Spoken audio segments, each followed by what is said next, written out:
Okay, so hello everybody and welcome to Stillness in the Storm book launch. My name is Amy and I am hosting this book launch on behalf of Inspired Stillness, the Brahmakumari's publications. We are excited to share with you information for this wonderful book that was released at the end of last year. This book has already received positive feedback and has proved to be a useful tool, especially during these trying times with the world pandemic. I would like to introduce the very clever and kind authors, Dr. Sarah Eagger and Jan Alcoe. Dr. Sarah Eagger, who wears many hats, is a chair of the Junkie Foundation. She has been working for 30 years in the NHS as a consultant, psychiatrist, and honorary senior clinical lecturer in the Department of Psychological Medicine in London, and also had her own private practice for 15 years. She's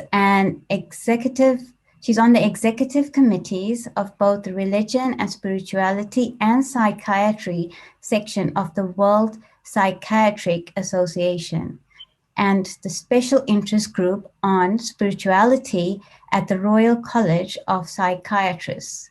She's also past chair of the National Spiritual and Mental Health Forum and British Holistic Medical Association. And as a Raj Yoga meditation practitioner for over 40 years and a certified mindful self-compassion teacher, she is an advocate of a values-based approach to healthcare, one that embraces peace, love, positivity, and compassion for the benefit of oneself and others. And Jan Alcoe, also like Sarah, very accomplished. She's a registered clinical hypnotherapist with a background in researching, training, and publishing in health and social care. She has co-founded Pavilion Publishing in 1986 and directed the company for 20 years, and now commissions training materials, books, and journals in the field. Jan combines her publishing, hypnotherapy, and coaching activities with writing and speaking about the psychology of well-being. She has written and edited many training and learning resources, videos, multimedia, and e-learning programs. She was involved in editing and co-writing, as well as producing Values in Healthcare, a spiritual approach, a modular development program for healthcare practitioners, published by the Janki Foundation for Spirituality in Healthcare, and this was published in 2004. We will hear from both of the authors soon, but before I hand it over to them, should you have any question that pops in your mind this afternoon, please feel free to post it on the chat or send a message via Facebook, because we are live on Facebook as well, and we will answer these at the end of the session. So welcome to Dr. Sarah Eagger and Jan Alcoe. Thank you, Amy. Thanks, Amy. Hello, everyone. Hi. I guess we ought to say what we're going to do in the next hour. We're going to talk about the inspiration behind this book, some of the tools that are in it. Sarah's going to talk a bit about the science behind it, underpinning it. And I'm going to give you a flavour of one of the sections, so it's a little bit experiential. Sarah's going to share a meditation commentary so you can get nice and relaxed. And then we're just going to talk a little bit about how the book's structured. And Amy's going to talk about where to buy it. So I'm going to kick off by talking about what inspired us to write it in the first place. It seems amazing, but a whole year ago, we were seeing at this very time the emergence of the COVID-19 pandemic. And it was following hard on the heels of some climate catastrophes around the world. At the time, Sarah and I had already started to plan another self-help book in the 7 Tools series, which I started for the Janki Foundation some years ago. And with the imposition of a UK lockdown last March, it gave us a reason and space to start developing a guide. But it was almost like we were engulfed in a massive storm raging around us that was sweeping away the predictability and routines of our lives. We all began to experience loss, loss of human contact, loss of dear ones and patients that couldn't be saved, loss of jobs and livelihoods, loss of familiar and safe patterns of living. Not only were people suffering physically, but mentally and emotionally, as the ongoing uncertainty raised levels of anxiety, fear, and even anger. And also spiritually, as feelings of isolation and disconnection began to set in. So Sarah and I decided to focus on a couple of questions to get the focus of the guide right for these times. And there were a couple of questions that we wanted to look at. The first one was, how can we cope with that level of uncertainty and fear in ourselves and others by recovering a sense of inner calm and stability?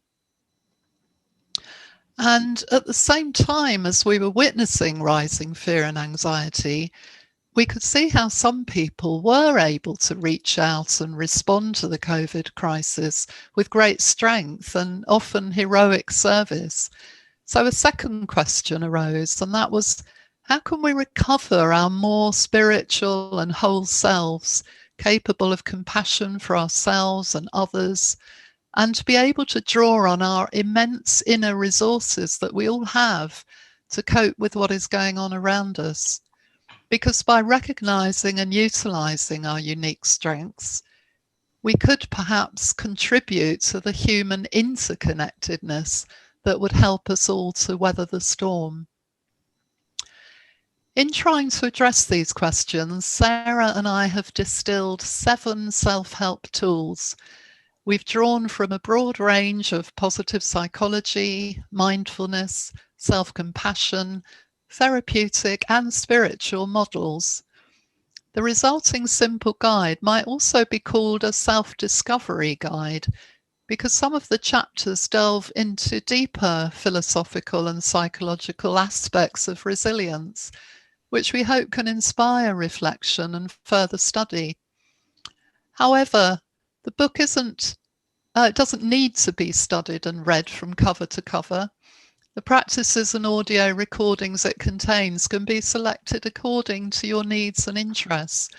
No one practice takes very long, and you can pick them up when you just have a minute or two and want to foster that sense of calm or connect with the resilient self within. The more you listen and practice, the more readily we hope you will restore your equilibrium when storms blow and you find yourself knocked off course. We hope too that it may be of service to families and communities as something that can be explored as a group.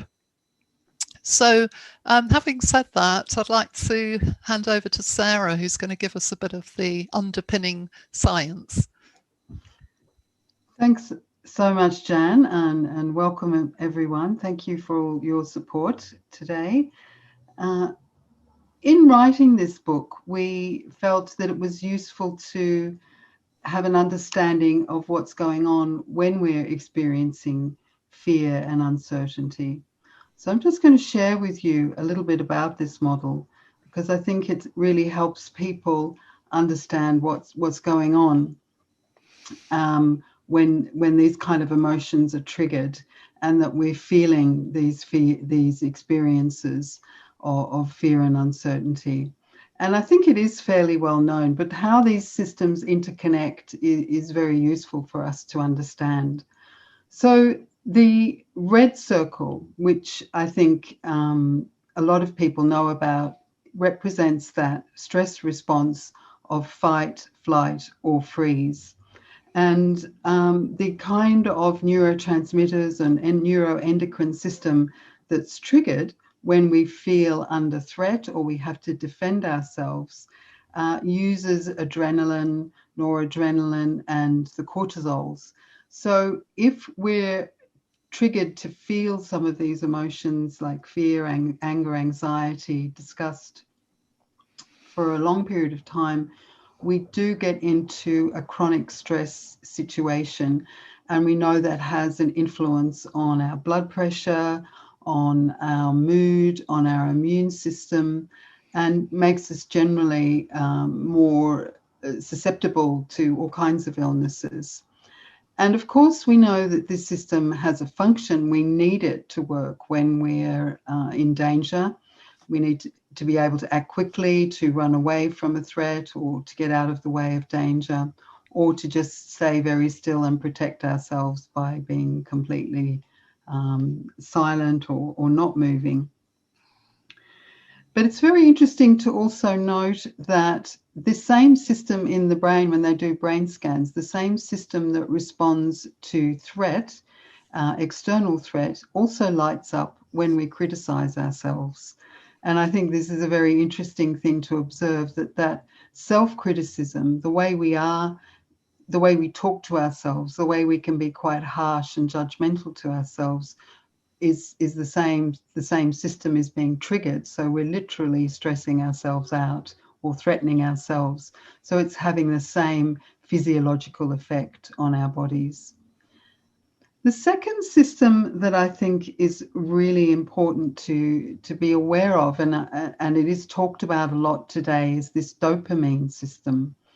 And we talk about that as the kind of doing system.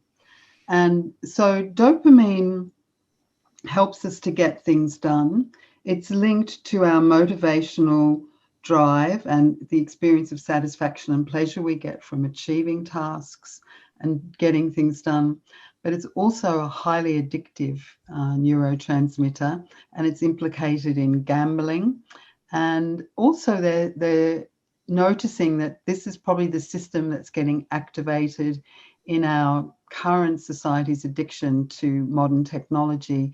You know, our smartphones, answering that email, answering that message every time we get a ding, you know, and we look at it, it's reinforcing the habit of going back and checking your mobile phone. And in Silicon Valley, they even say, you know, they talk about going on a dopamine fast, which actually means, you know, having a few days away from all your devices just to help this system settle down. And I think we see this system in play as well, just in that kind of feeling of burnout, of being so busy, of feeling that we've got so much to do that we can't really have any time to ourselves. And it's been interesting to notice that a lot of people have said in lockdown, well, suddenly I had this time to do all these things, but actually I didn't want to. I didn't feel motivated because this red system was so active because we were all feeling under threat. And this is also then connected to what's the system that balances that up? And we could call that the calm system, the soothing system. And this system uses oxytocin, which is the hormone, the neurotransmitter that bonds mothers and babies, parents and babies. It helps us to feel safe, to feel connected, to feel calm. It also generates endorphins, so that our pain threshold is less. So this calm system is very important, and it helps us to restore our equilibrium when we've been in the threat system or we've been in the doing system. And exercise, people understand this whole idea of recovery has become very important. But if you reflect on your own life at the moment, or even society at the moment, and just to think, how much time are we spending in this fear-driven red circle where we're just feeling a bit on edge, a bit stressed, a bit uncomfortable, threatened, uncertainty. The other thing that also can trigger this system are the images that we consume. So when we're seeing trauma on the television, when every night we're getting, you know, the number of deaths or scenes of people very distressed, that's also triggering this system. How much are we spending doing, and how much are we really just caring for ourselves, soothing ourselves, being in that quiet space? And I think if we looked at that in today's society, it might look more like this. Each of these areas has their use, it has a function, it's important, but it does feel like it's very out of balance. And it might not be just till the end of the day when I flop in front of the television or get myself a glass or something, or, you know, I'm just sort of, then I feel, oh, now I can stop, or, you know, but it's not a lot of relaxation time. But more than this, what's really important is the sense of how does this relate to the whole of me? And I think we can have an idea of ourselves. This mind-body connection is quite well known. What's going on in our brain is very well known. But when we talk about ourselves holistically, we're thinking of ourselves of mind, body, and spirit. And I have to say, you know, I've done many research projects on dementia, looked at lots of brain scans, looked at the correlations between different parts of the brain and different experiences. But nothing in all my medical and scientific research or work has explained to me that when you can understand that these neurophysiological neurotransmitter pathways are mediating a certain kind of thought or feeling. But who's experiencing it? Who's generating those things? Who's witnessing it? Who's observing it? And this is where I think that idea of me as a spiritual being becomes very important, because it's that gestalt, that integration of all these experiences that makes me unique. It makes me who I am. And this is what we understand to be our life force. It's the energy that animates the body, if you like. What's the difference between a live body and a dead body? You know, it's that life force. And so that life force, we can call it our spiritual selves, us as a soul. And that soul has its own qualities, its own special qualities of what we might call its true nature. And that true nature is the same for every human being. It's a feeling of deep peace, of love, of joy, of connectedness. And we may tap into this feeling in moments of when we're in nature, when we're in quiet, when we're meditating, when we're connecting with someone we love. We really tap into that nature, but it's there for everyone. It's a resource. And that's what we wanted to bring out in this book, was how we can connect these neurophysiological model, but also connect it to how we understand ourselves as spiritual beings. And that energy of connection, you know, will be perhaps to something greater. Some people call it a higher power. Some people might feel it's the planet. Some people just feel it's the other human beings, the common humanity, but something bigger than ourselves, and how that sense of being connected to something bigger than ourselves is a huge resource, and that we can tap into that as well.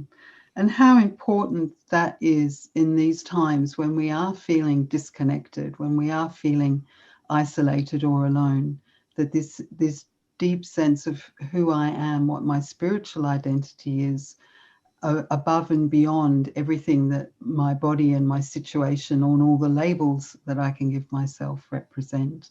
So we wanted to help you understand and really have a feeling for yourself as a spiritual being in this book. So I think Jan, that's really what I wanted to say in terms of explaining some of the underlying principles, and perhaps now you might like to describe a little bit more about how the book is put together. all the different aspects of it. Thank you. Thanks, Sarah. I'm just going to run through the 7 tools that the book is based on first of all, and I'll come back to the format of the book a bit later on. So the book is based on the practice of what we call spiritual tools. We've called them spiritual tools because they help not only rediscover this sense of inner calm, but also our sense of wholeness that Sarah has talked about. So the first one we start the book with is creating inner safety, and I'm going to be talking more about that in a moment. But creating a special place of safety within our minds by using our imaginative powers in a constructive way, our power to visualize or sense a place we can go to in times of challenge, a safe place that helps us to calm right down and to soothe our minds and senses. That's really a fundamental building block of the whole journey back to calm. The second tool is called being present, and coming fully into the present moment through some sort of practice of mindfulness moves us away from fearful thoughts about the future or the past and hands back a sense of control in chaotic times, because most importantly, it enables us to come to terms with things as they are right now and not to run away from them with that fight or flight response that Sarah talked about. The third tool, very important, is to love myself, and that can be enormously difficult when we are prone to this self-criticism. Learning self-compassion is an important step towards healing the distress of past events, accepting myself as I am, and then developing compassion for others without draining my own strength and resilience. The fourth tool is called stepping back and accepting, learning how to stand back from the drama of life and witness our own thoughts and actions can put difficult events into perspective, and it frees us to respond more resourcefully rather than from a place of anger, fear, or panic. The fifth tool we've called empowering myself, and expressing who we truly are and utilizing some important powers, the power of forgiveness, the power of hope, the power of gratitude, and the power of setting boundaries gives us agency to act with purpose and determination. The sixth tool we've called connecting deep within ourselves and also beyond ourselves helps us to identify our inner and external resources and supports that we can draw on in difficult times. The last tool is discovering inner peace and wholeness, and through meditation practice we can discover that inner sense of peace to quieten any sense of turmoil on the inside. Finally, in the book, we explore how to develop ongoing resilience beyond the life of this storm so that we can weather anything that comes our way. So those are the 7 tools that we explore in the book, and we thought it'd be nice to and helpful for you to get a flavour of the book, to look at one of the sections, and I'm going to read a little from the first section of the book, Creating Inner Safety. It's an important foundation stone, as I said, to inner calm. So Sarah's already talked about fear and the nervous system. With this first tool, we can practice using our powerful imaginations and our senses in a different, more helpful way, by creating a safe inner space within our minds. We can visualize somewhere that feels protective and soothing, perhaps somewhere we've been in the past, or a place that just arises in our imagination. It could be somewhere outside or inside, a space with pleasing light and colours and sounds, textures and scents. Tapping into all the sensations of this place as we develop it in our minds, What we can see, hear, feel, smell and touch helps us to feel safer and regain a sense of calm. Even if we can't see pictures of such a place, we can just get a sense of what it is like, and we can come back to it time and time again when we feel stressed, afraid, or anxious. Guidelines for creating a safe space are included in the Now Practice section of this chapter. Let me read a little vignette for you to illustrate the point. My home was caught in spreading wildfires and was badly damaged. I found myself looking around me all the time for signs that something bad was about to happen. I felt jittery and unsafe. I worried that the fires would come again and imagined some terrible scenes. I started to practice going to a special place of safety in my mind, especially when I felt stressed or had something challenging coming up. I discovered that I could calm down quicker after any upsets, and even began to get a new perspective on what had happened to me. Just being in the wrong place at the wrong time didn't mean that bad things were going to keep happening to me in the future. We can use our internal safe space not just to recapture a sense of calm, but in a way that provides a foundation for all the other tools in this book. It gives us back a sense of control over how we react to the challenges around us. We can go into it to stay present to what is happening. Chapter 2.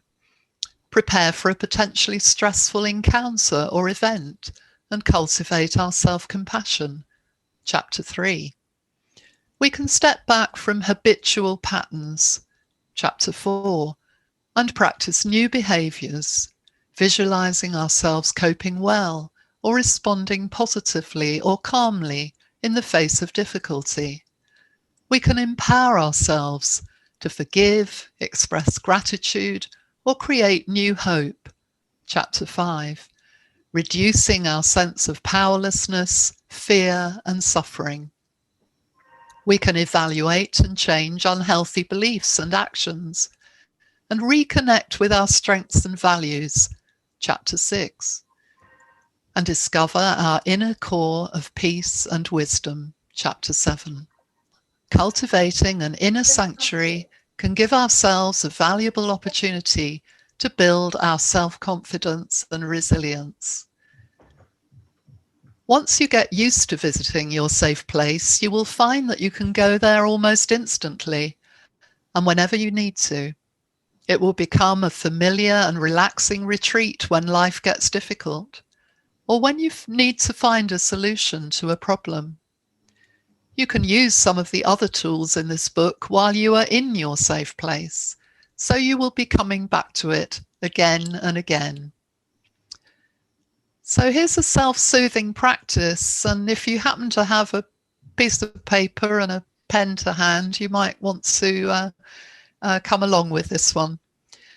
Sometimes experiencing distress can prompt us into self-soothing that is harmful in an effort to meet our emotional needs. This may include things like overeating, or taking harmful substances, or self-harm, compulsive gambling, and so on. By creating a safe space and using self-soothing in a positive way, we can begin to associate new pleasant sensations with relaxation, safety, and calm. Pleasing sounds and vibrations, colours, scents, scenes, and textures can be felt by our bodies as well as our minds and can help to induce calming. So here's a little practice called Soothing Myself. What sensations do you find most soothing? Jot down some answers to the following. What sounds do you remember to be or experience now as most soothing? For example, waves rolling onto a shore or birdsong. What are the most soothing sights for you? For example, ripples fanning out on the surface of a pond, a glorious sunset? What are the most soothing smells and tastes for you? For example, the scent of lavender, the taste of smooth chocolate, the smell of a baby's skin. What are the most soothing textures for you to feel in your hand or against your skin? For example, smooth velvet, a warm bath. When you are in your imagined inner space, you can add in some of these favourite soothing sensations. For example, imagine seeing a sunset outside the window of your safe room, or hearing your favourite calming music playing, or smelling a sweet scent of favourite flowers in the air, feeling the warmth of being wrapped in a soft shawl. Try to include some things to enjoy with each sense: sight, hearing, smell, taste, and touch. Now see whether you can bring self-soothing into your everyday life. Here is an example. When I get tense and angry remembering what happened to me, I sometimes set aside some time to make bread. I love the feel of sifting the flour and watching it cloud up from the bowl. I really get stuck into kneading the dough and focusing on its soft, stretchy silkiness under my hands. Once in the oven, I watch through the door as it rises and turns a lovely golden brown on top, inhaling the wonderful smell that fills the kitchen. Best of all is the crunchy sound of cutting a first slice, watching the butter melt slightly on the warm crumb and sinking my teeth into total delight. It makes me feel soothed and connected back to good things in life. And I know there was a lot of baking bread going on during our lockdowns.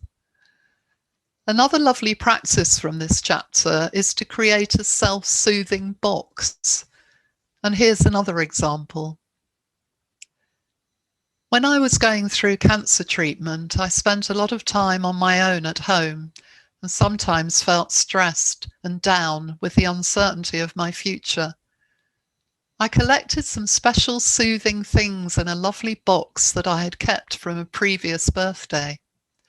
There was a photo of a beautiful beach I had visited, some dried petals from my daughter's wedding, my favourite perfume, a small soft toy that I had kept from my children's baby days, a card with some kind words from a friend, a small bell from Thailand that made a lovely sound. I added to my special box throughout my treatment, and when I felt frightened or was in pain, just opening it and catching the scent made me feel soothed. By holding and focusing on the things inside, it helped me to remember the positive things in my life and how I was much more than just my illness. At the end of this chapter, there are some rescue remedies to quickly restore calm in difficult situations. And finally, some positive affirmations to keep in mind maybe at the start of the day and if difficulties arise during the day. Here are a couple of those affirmations. When I visualize my protective shelter, I can feel calm and safe even in a chaotic situation. Soothing myself with my favorite sights, sounds, and colors takes me away from anxiety. So now I think it would be wonderful if Sarah would like to share a meditation commentary. Thanks, Jan. Thanks for sharing all those lovely tips of how to find my inner safe place. And what we thought would be nice is if now we practice together. And I just invite you to join me in a small meditation exercise of going within. And this particular commentary is in the last chapter, Beyond Resilience. And it's sometimes called Soft Landing, but it's also called My Inner Sanctuary. And it's a practice which helps you come into the here and now. And I also like to call it coming closer still, because we're going to start kind of on the outside and use what we're hearing to anchor us in the present moment. And then gradually and slowly come in, noticing what's going on in my body, connecting with my breathing, then watching my thoughts and feelings, but all the time descending into a deep well of calm and peace that we will find at our inner core. So I'd like you to sit comfortably while I lead us on this practice.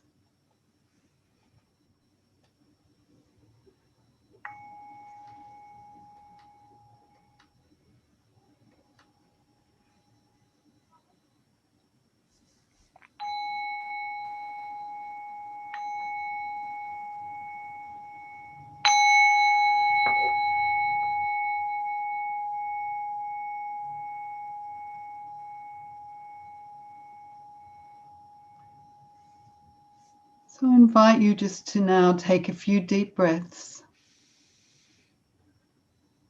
Find a comfortable position wherever you are now, sitting or lying or standing.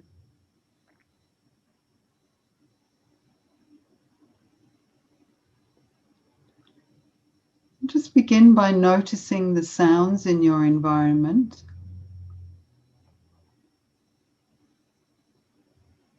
What are you hearing right now?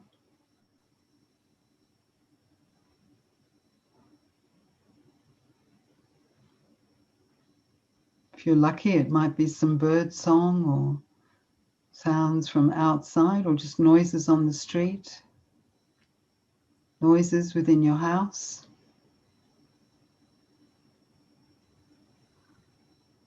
What sounds are reaching your ears?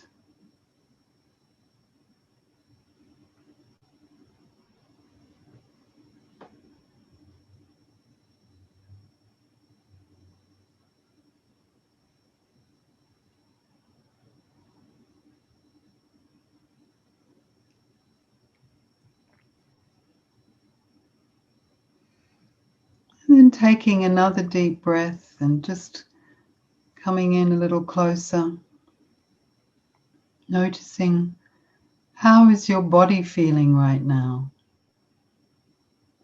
Is there somewhere where I'm holding on to a bit of tension?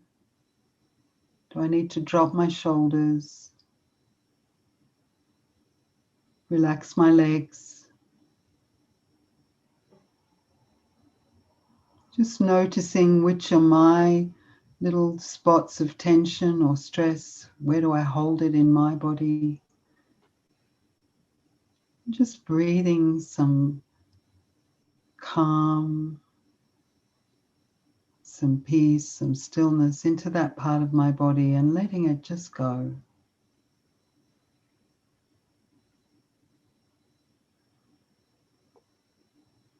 Doing a quick scan of my inner landscape of my body, my feet, my legs, my abdomen, my arms, my hands,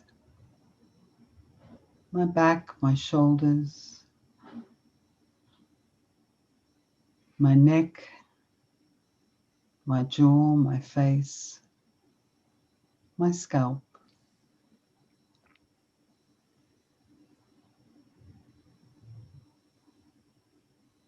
And then connecting with my breathing so that I'm noticing the energy of peace coming in on the in-breath.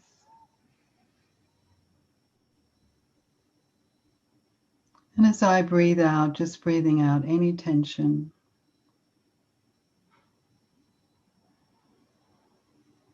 So breathing in the energy of oxygen, of nourishment, And breathing out waste, breathing out tension.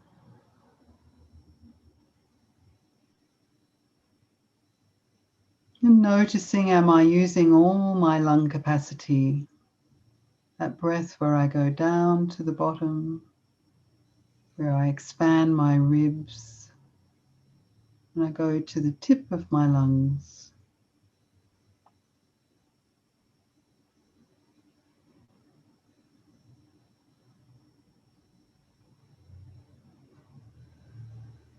And tuning into that rhythmic sense of just breathing in and breathing out.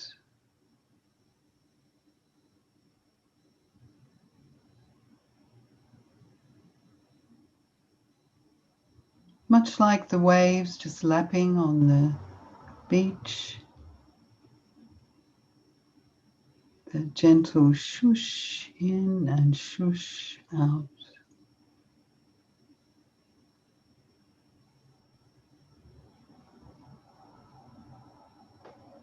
Noticing what a friend my breath can be, just anchoring me, bringing me back to myself, bringing me back to my breath.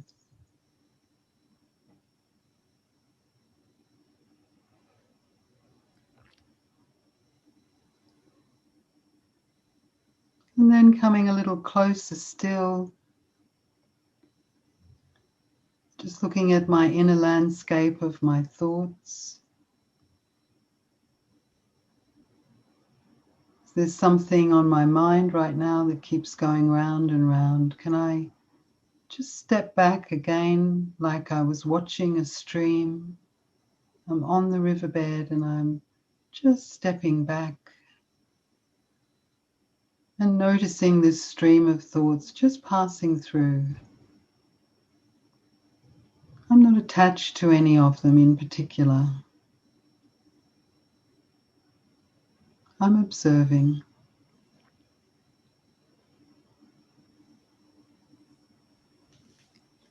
And same with my feelings, just noting any feelings that are arising. Accepting those feelings, noticing them.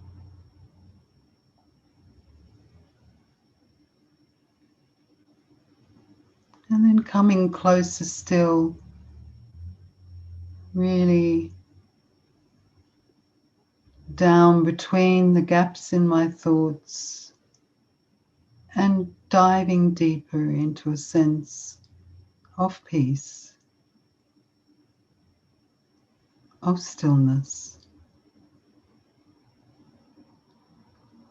of love.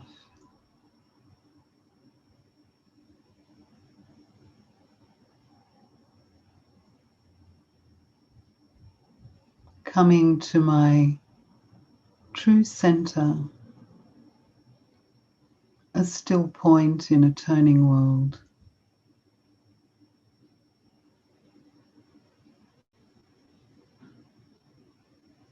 A place of silence, of peaceful silence, a place of calm.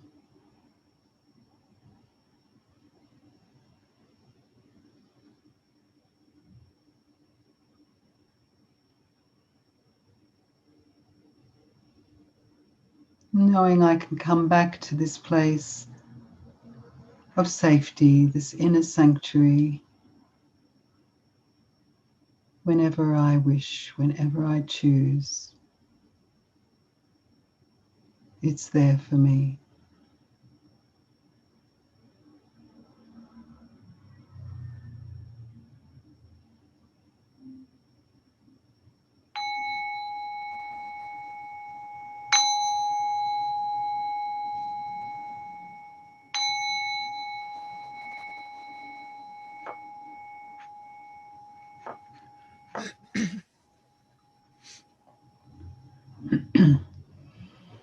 Well, I hope you found that gave you some experience, and as Jan will tell you, we have got audio tracks associated with each section, and so you are able to practice these meditations yourself, being guided by these audio tracks. And we hope that they help to take you into that place where you really can experience your own inner stillness and your own identity as that energy of peace. And then after the 7 tools, we have an extra chapter called Resilience Beyond the Storm. And this is important because it's really that sense of, okay, we've had a challenge, we've used our resources to get through it, but how do we prepare ourselves for the inevitable ups and downs that life is going to bring us? And so it's that idea of actually building up my strength, my inner resources, using my toolbox with all these things that I'm given, so that next time something comes along, I am better prepared. And people have talked about resilience as a resourceful response to challenge, or as an adaptation, so that you can bounce back, as it were. And I think there's even a stage beyond that. Someone was telling me recently about something called anti-fragility, which I think is that sense that, rather than waiting to be hit by something and then kind of building up your resources, that really being able to grow that inner strength, to really grow that inner wisdom, a bit like getting fit, through exercise or through the gym. The more you can do it so that you build up that strength. Well, it's the same principle, but on a spiritual and psychological level, so that we really can feel that we have that inner strength and those resources to respond. And this is also helpful not just for us, but when we have to face the suffering in others and the inevitable things that happen in the world outside, which can be very distressing, so that we ourselves can be a source of strength and stability for others as they go through their crises. And I think this is very important, especially if you're in the healing professions, but for all of us to be able to feel that compassionate response and that ability to be present and of use to others when they're going through those things. So all these practices will help build that inner strength. That means that we really are more available to join others and help them in their times of distress. And also that sense of tapping into a universal compassion, a universal energy that can help others as well.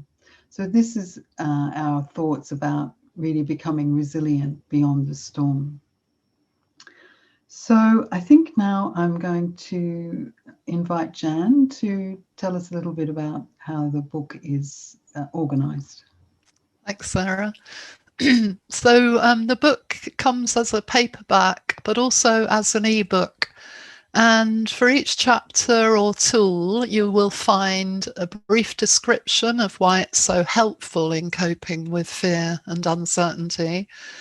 There'll be some little reflections on using the tool from individuals who've been affected by challenge and distress in a wide range of situations. And I read a couple for you from chapter 1. Then some suggested practices so that you can experience the tools in action with clear guidance, just simple practices. Then some quick rescue remedies when you need to quickly recover a sense of calm in difficult situations. And finally, some resourceful calming affirmations you can say to yourself as you go through the day. But last, but very much not least, are 20 audio recordings of meditations and visualizations of between 4 and 30 minutes to help you experience the real essence of each tool. Within the print version of the book, there is a link that you can access online to access the recordings. But within the ebook, all you need to do is click on the recording and it will start playing. Clever stuff. So just to say a couple of things about who the book's for. Although we've written the book in the time of a pandemic, we hope it will be of service to anyone who is facing any kind of challenge. it's not intended to replace seeking medical or professional help for significant mental or emotional problems, but it is for anyone who wishes to stay on top of stress, prevent unhelpful anxiety, and build or maintain a sense of calm and resourcefulness in their lives. We hope the book will inspire and be of service to individuals and communities across, not just in the UK, but maybe across the world, particularly at this time. And we'd like to sincerely thank everyone who's helped us in developing and producing it. Sarah, do you want to say a couple of words about the Janki Foundation before we move on to questions? Sure. Just to let you know, for those of you who don't, the Janki Foundation, which has published this book, is a UK charity which supports a hospital in Mount Abu, Rajasthan, India. It's an area of quite a lot of deprivation and poor health facilities.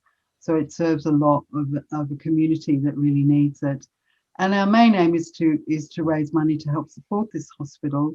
But it's also an educational organisation, and we do a lot of seminars and conferences and retreats and events that promote generally the idea of where spirituality and healthcare intersect. So that's been our focus around spirituality, health and social care and caregiving, but also just any tools that help the general public to manage difficult times. And we have got a few publications which started off with the Values in Healthcare Facilitators Manual, but Jan, she mentioned, developed 7 tools series. So she's got Lifting Your Spirits and Heart of Wellbeing, which are both very useful guides and supports for people going through illness, or how to keep your well-being maintained in between times as well. So it's I feel very grateful, and thank you, Jan, very much for allowing me to co-author with you in terms of thank you. continuing this series. But just to let you know that there is a lot of resources on the Janki Foundation website, so please go and have a look there. And of course, if you would like to donate to our work for the hospital, we'd also be very grateful to receive that. Thank you. So Amy, I think, were you going to say something now too? Yes, so thank you so much for a really wonderful afternoon and a lot of insights and tools that you shared with us. I really love the experience of the meditation and the idea on how interactive this book is, with the tools just at the end of your fingers that you just need to really walk around with this book and you'll be sorted for any problems that come up in life.